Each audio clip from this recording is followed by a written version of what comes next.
Okay, this correct video is designed to go along with section 9B and to supplement your knowledge of slope and linear models. Sort of similar to the last video, I'll be going through the majority of this set of notes with you as well.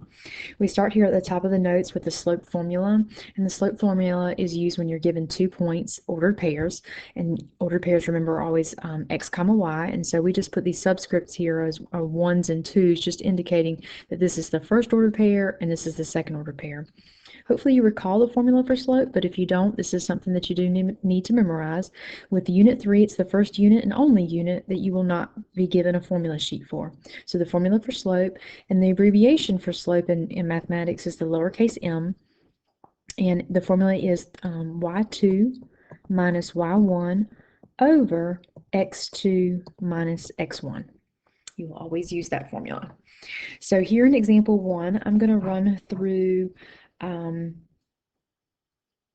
just a couple of these with you. So let's do letter A here. So this, I'm just going to go ahead and label this here for you. The 5, negative 2 is the first order pair, so I'm going to call this x1, y1. Second order pair, so x2, y2. I'll write the formula one more time for us. Remember, it's y2 minus y1 over x2 minus x1.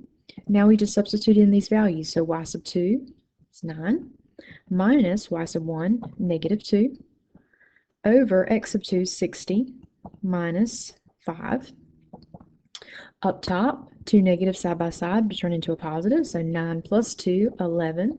On the bottom, 60 minus 5, 55. Always reduce if you can, and here we can divide both of these by 11. That will give us 1/5 as a final answer, or you can use your calculator to reduce. Okay, I would encourage you to try B and C, modeling after what I've done there. D and E are our two special cases, so I'll go ahead and do both of those with you. We're still finding the slope between these 2 points. I'm going to label them x1, y1, x2, y2. To find my slope, y2, which is 6, minus y1, also 6, over x2, 4, minus negative 3. Up top, 6 minus 6, of course, is 0. On the bottom, those two negatives turn into a positive, so we end up with 4 plus 3 on the bottom, which is 7. 0 divided by any number is equal to 0. Okay, so this would have a 0 slope. Down here in letter E, when I go to find that slope, m equals, let me write this up here, x1, y1, x2, y2. Then I would have negative 2 minus 8 on top, divided by, on the bottom, negative 5 minus a negative 5. Now if we start to clean up top you've got negative 2 minus 8, so that'll arrive you at negative 10. And on the bottom, your two negatives become positive. Negative 5 plus 5 gives you 0. Hopefully you remember this, but if not, anytime you take a number and divide it by 0, that does not exist, because here you're saying that you have 10 of 0 equal parts. That can't happen. So in this case, you would say that you have either no slope, or you could say that your slope is undefined. So you could say the slope is undefined. No slope or undefined slope. The way that I help myself, I mean, I know you have a calculator, so, you know, if, as far as like final answer up here for this one was 0, final answer down here would be no slope or undefined. Either way you want to answer that. I know you have a calculator, and so if you put in your calculator 0 divided by some number, it's going to tell you it's 0. If you put in your calculator some number divided by 0, it's going to tell you that you have an error, maybe say domain error or something. It's going to alert you to that. So that's the difference. Here's another way if you didn't have a calculator. 0 divided by any number is okay, and that equals 0. But if you have a number divided by 0, NO can't happen. You have no slope. Okay, so I'll say that again. 0 divided by some number is okay, and that equals 0. You have 0 in the denominator. NO can't happen. You have no slope. Okay? All right, so we'll move on down then to your next two definitions, a y-intercept and an x-intercept. And they just are very intuitive here. A y-intercept is a point where your graph crosses the y-axis. Your x-intercept is the point where your graph crosses the x-axis. You know, I'll just go ahead and note for you here that your y-intercept are always of the ordered pair 0, comma, some number. It's crossing the y-axis, so the y-intercept is going to be in the y spot. The ordered pair for an x-intercept is some number, comma, 0. If you think about it, here's your coordinate plane. It tells us that our y-intercept crosses the y-axis, so any ordered pair on the y-axis is going to be 0. You didn't go anywhere on the x-axis, but then you went up or down on the y-axis. Likewise, for an x-intercept, I went somewhere on the x-axis, but I did not go anywhere up or down, so that's why my y value there is 0. It should be noted that your y-intercept in applications, which you will be doing in your Math 143 class, is known as your initial value or your base amount, the starting value. So be mindful of that. We'll be interpreting that. I think that's what we're going to do here in the next one. It is. So here in example 2, it says estimate and interpret the x and y intercepts for this line in this graph below. So along the x-axis we have the number of hours after starting the race, and along the y-axis we have the kilometers remaining. So your y-intercept, we're going to identify and then explain its meaning. So your y-intercept, I would estimate that to be 130. So my y-intercept I would say is 0, 130. And you could just think of this, okay, well, on the x-axis we're measuring hours, and on the y-axis we're measuring kilometers. So you could say it as, okay, well, at 0 hours you have 130 kilometers to complete. But as I was saying just a minute ago up here in the notes, is that your y-intercept is known as your initial value, base amount, your starting value. You could say here that the race started with 130 kilometers to be ran. So the race began with 130 kilometers to run. The x-intercept here, so where am I crossing the x-axis? I would guesstimate that to be about 3.2-ish, comma 0. So then what that means here, these are your hours and this is your distance. So here we could say, well, then in 3.2 hours I have 0 kilometers left to run. You could write that, or you could say in 3.2 hours the race will be complete. In 3.2 hours the race will be complete. Okay. At the top of the next page is another example exactly like this one, so it might be a good idea to pause the video and try that particular example and check yourself by the solution key. I'm going to move on then down below that example and look at your next formula for this section, which is another formula that you do need to memorize. Slope-intercept form of an equation of a line is y equals mx plus b, where m is your slope and b is your y-intercept. So in example 4, they would just want us to identify the slope and y-intercept for these equations. You'll notice in all 3 of these examples they're already solved for y. So since they're already solved for y, the number in front of x, this is already y equals mx plus b format, the number in front of x is your slope, so I can say here in letter A that my slope is 2, and my y-intercept, that's my b. Okay, well that would be the point 0.04. Final answer. And you would do the same in B and C. So I would recommend you pause the video and try B and C. Make sure you're tracking with those. We step it up a notch in example 5. I'm also here asking you to find the slope and y-intercept, but in order to calculate the slope and y-intercept for both of these examples, you'll notice that the equations do not start out already solved for y. You have to do a little bit of work before you can pick out the slope and y-intercept. So the first thing that I would recommend us do is I'm going to do A with you, solve for y. So in order to get if you're going to solve for y, the goal is to get closer and closer to getting this y all by itself. So that means I need to take this 6x to the other side. Remember, anytime you cross the equals mark, you always do the opposite. Right now this is a positive 6x, so I'm going to subtract 6x. So that cancels out over here, and I'm just left with negative 2y equals, you can write 10 minus 6x. I'd like for you to get in the habit, though, of putting your x term first, so that way you have it in that mx plus b format. Then our last step to solve for y, I want to get this y all by itself, so I've got to get rid of the negative 2. This is negative 2 times y, so in order to undo that multiplication, you're just going to divide. and you divide every term by -2. So that cancels out there. So then I'm left with y equals 3x. 10 divided by -2 gives me a -5. And just go ahead and write that as a -5. A minus is the same thing as a negative. You want to get away from doing double signs. Like, for example, here, a lot of times I see folks will put plus -5. That's what I mean by a double sign. So let your operation here determine your sign. 10 divided by -2 is -5, and a minus is the same thing as a negative. So now from here we can identify our slope is the number in front of x, our slope is 3, and our y-intercept is the -5 sitting out here, so 0, -5. Final answer. Okay? I'll let you try B. And I've shown all my work online on the solution key. So moving on down then to recognizing linear equations. Linear equations are always in one of these two formats, y equals mx plus b, or you have x and y on the same side, ax plus by equals c, where a, b, and c are just numbers. It should be noted for linear, all of your variables have to have an exponent of 1, and those variables cannot be multiplied or divided by one another, okay? They cannot be in that format, okay?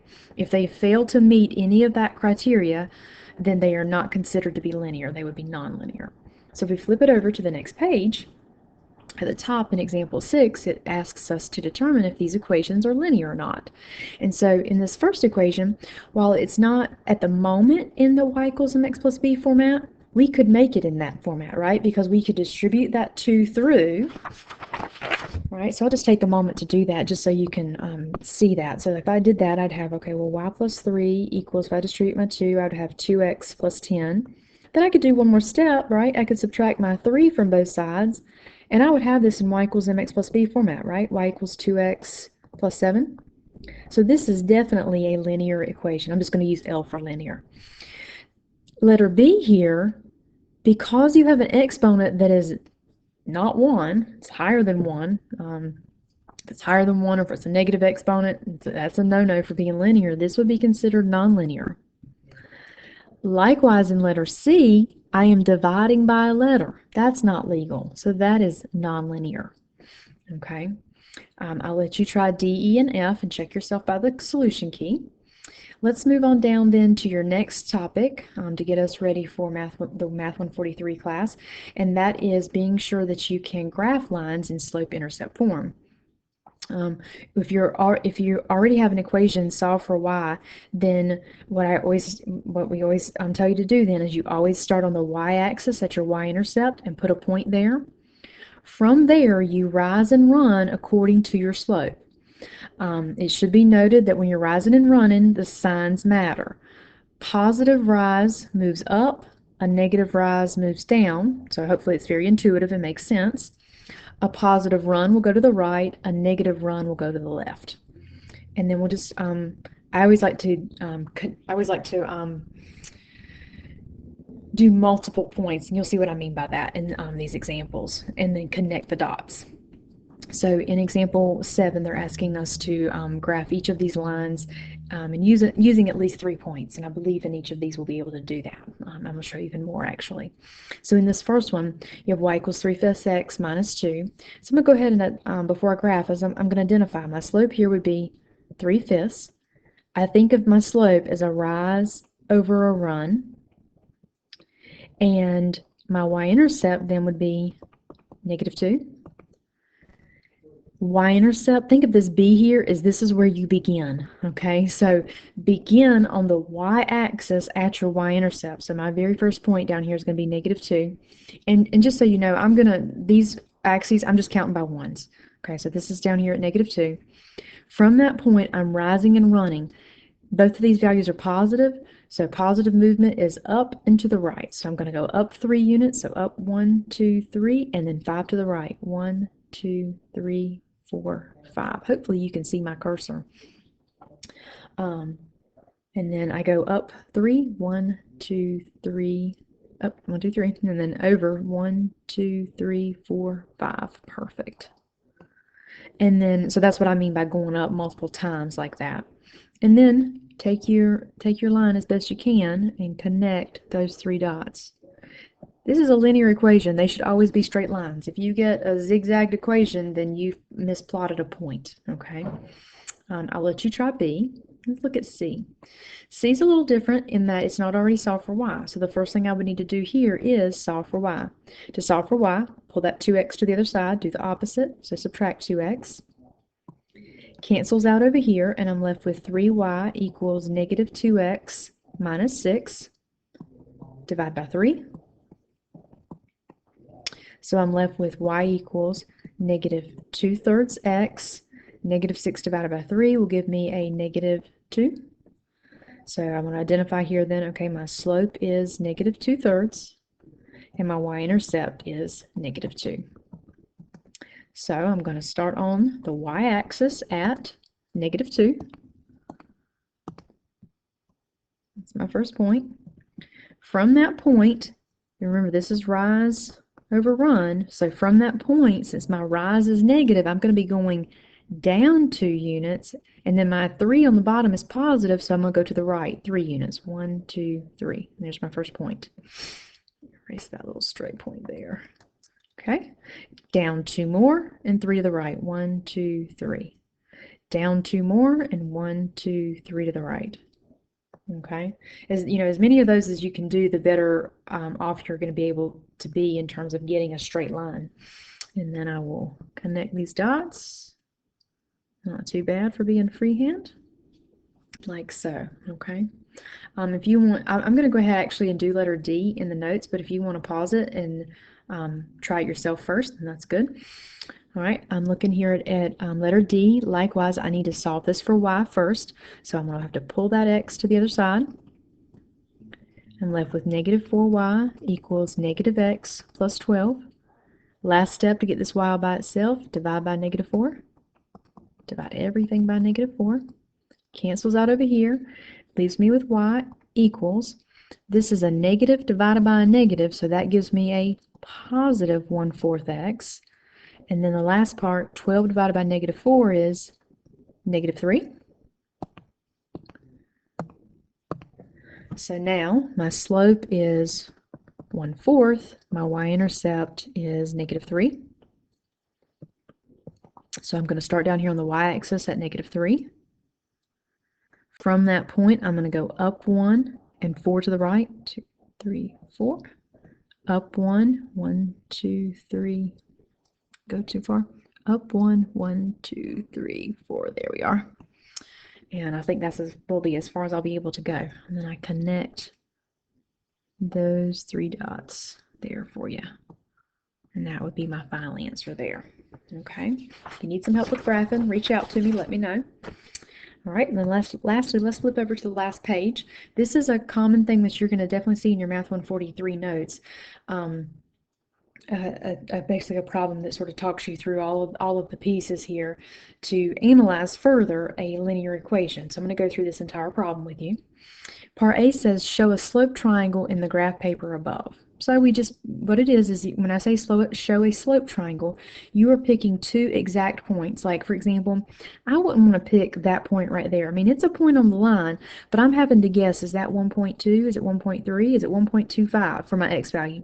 Likewise, for my y, is that 13.5 or is it 14? You know, for example. So I want to pick values that fall directly in the crosshairs of the grid. Like, for example, I could pick that triangle, for example. And I would, here's what I mean by a slope triangle. Okay. Just so you know, there's more than one option here. You could pick your x and y intercepts and have a big triangle. Okay. Regardless of what triangle you choose, we're all in part B here, going to get the same rate of change. Okay, and I'm going to show that in part B. I'm going to do both of those triangles that I just drew there so that you'll see that you can get both the answers. Slope is equal to rise over run. So let's first, I'm going to first do that big triangle.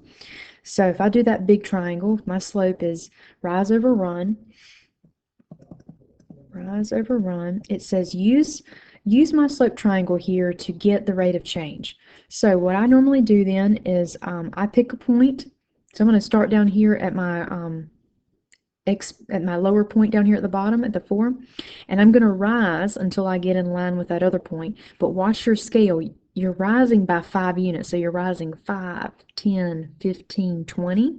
You went up, so that's positive. And then you're running to the left, so that's going to be negative.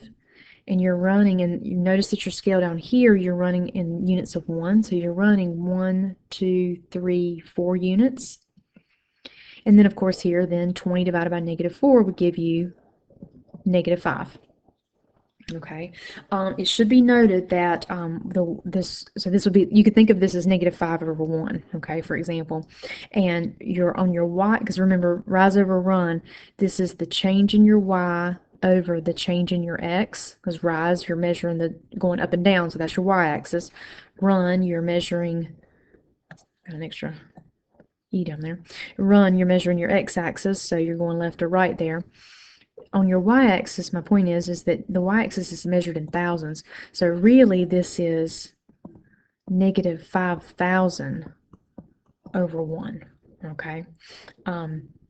Alternatively, let me go to that blue line and talk about it. If the blue line, and let me just, so with the blue line, if I do it this way, rise over run, and let's say this time you started here, and you're thinking, well, okay, and I run first. Then I'm running to the right, and so my run is going to be a +1 unit, so I'll put a +1. And then this time I'm going to rise last, but I'm going down, and I went down 5 units. The only difference here is that I won't have to reduce, right? And my sign ended up being a different spot, okay? But nevertheless, I still end up with -5,000 over 1, okay? So hopefully that helps. You could use any combination, and all of us are going to arrive at -5,000. By convention, if, like you saw over here in the green, if you ever have a negative in the bottom, you just normally bring it up top and put your negative up there. It's like a positive divided by a negative is a negative, and keep it up top, okay? Now part C wants us to express this rate of change in words. That's where that rise and run comes into play. So regardless of how we did it, we are all arriving at -5,000 over 1. Rise over run, so it's the change in y over the change in x. Just do a little, notice what I'm going to do here. On the y-axis, I'm measuring tickets available. On the x-axis, I'm measuring hours. So what we can now glean from this, we can get our sentence. Every hour, the number of tickets available, because this is negative, decreases by 5,000. So if you take the time to write that little, basically these are just the labels that you have on your x and y axis already, your sentence kind of falls out. Every hour, so every hour, if that had been a 2 down there, I would have said every 2 hours. So every hour, the number of tickets available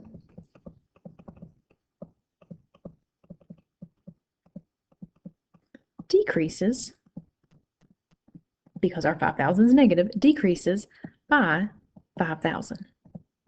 That's why, when you go to do your quiz for this, it's going to tell you to be sure you tell me what's on the x-axis, y-axis, and whether you're increasing or decreasing, and by how much. That's exactly what I've done here. This is what I'm measuring on the x-axis, hours. This is what I'm measuring on the y-axis. I'm telling you that it's decreasing, and I'm telling you by how much. Okay, that's what I mean by that. Write it as a sentence, though. Don't tell me, x is this and y is this. Write it as a fluid sentence. Okay. There's more of that in the course itself as well to give you some extra practice. Using the graph, estimate the y-intercept. Plus, I've got a lab here in the correct course to give you some extra practice too. Using the graph, estimate the y-intercept. So we go back up here to our graph. Hopefully you agree. Oh, I'm crossing the y-axis up here at 0, 20. But just be careful. Remember that y-axis is measured in thousands, so that would really be 0, 20,000. And then in letter E, now with a rate of change and a slope, so you've got a slope and you've got a y-intercept, we can write our equation in slope-intercept form, y equals mx plus b. When you say linear equation, linear model, those mean the same thing. Slope-intercept form, all of that means the same thing. So y equals, if I'm putting this in y equals mx plus b format, in part B, we calculated the slope, so we know our slope is -5,000. You can put the 1 underneath it if you want to, but you don't have to. And the y-intercept we just identified as 20,000. And there's our final answer. In part F, it says use this linear equation that we've just created here to predict the number of tickets sold after 2.5 hours. So we need to figure out, does this 2.5 hours go in for X or Y? And hopefully you recognize up here in your graph, you're measuring the hours here on the x-axis, so that 2.5 needs to go in for X. So we use our equation, y equals negative 5,000, and in place of X, we're going to put in our 2.5 plus 20,000. And you would just put that in your calculator all at one time, and you should arrive at 7,500. So after 2.5 hours, they would have 7,500 tickets that would have been sold. Okay. If 6,000 tickets are available, how many hours have the tickets been available? So this time they're telling us the number of tickets available. So if we've got the number of tickets available, then that 6,000 will need to go into the y spot equals the negative 5,000 x plus 20,000. And we're solving for x this time. So subtract 20,000.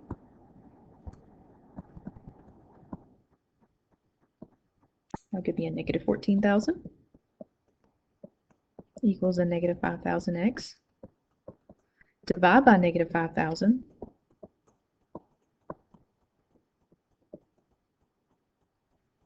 Cancels out.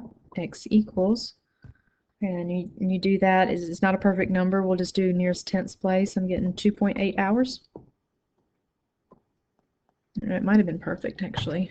14 divided by 5. Actually, I think it is. Yeah, it is perfect. 2.5. 2.8, excuse me, 2.8. Okay. All right. Let me know if you need anything. Thanks a lot. Bye.